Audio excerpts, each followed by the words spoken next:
আমাদের ওপর বিভিন্ন সময় দুঃখ কষ্ট এবং বিভিন্ন ধরনের মুসিবত নেমে আসে, অসুখ বিসুখ হয়। এ সময় প্রথমত আমাদের সকলকেই ধৈর্য ধারণ করতে হবে।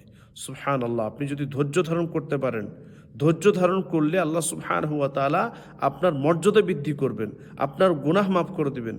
সুবহানাল্লাহ, আল্লাহ রাসূল বলেন সাল্লাল্লাহু আলাইহি ওয়াসাল্লাম, যে হাদিসটি সহিহ বুখারীতে রয়েছে, যে কোনো মুমিন বান্দার উপর কোনো মুসিবত যখন আসে বা এমনকি হালকা কোনো একটা কষ্ট হয় হয়তো, বা পায়ে কাঁটা ঢুকে যায়, ব্যাপারও হাদিস রয়েছে, তখন আল্লাহ সুবহানাহু ওয়া তাআলা আপনার এটার দ্বারাতে, এই কষ্টের দ্বারাতে গুনাহ মাফ করে দেন। সুবহানাল্লাহ, সুবহানাল্লাহ। অতএব আমরা যখন এরকম কোনো একটা কষ্ট বা কিছু একটা হবে বা অসুখ বিসুখ হবে, তখন সর্বপ্রথম আমরা ধৈর্য ধারণ করব এবং আল্লাহ সুবহানাহু ওয়া তাআলার কাছে আমরা দোয়া চাইব, দোয়া করব যে আল্লাহ সুবহানাহু ওয়া তাআলা আমার এই কষ্ট দূর করে দাও। এবং সে সময় আমরা সাদকাহ করব, বেশি বেশি করে কোরআন তেলাওয়াত করব, দোয়া দরুদ করব এবং বিভিন্ন ধরনের যে সমস্ত দোয়া ও জিকির রয়েছে সেগুলো পড়ার চেষ্টা করব।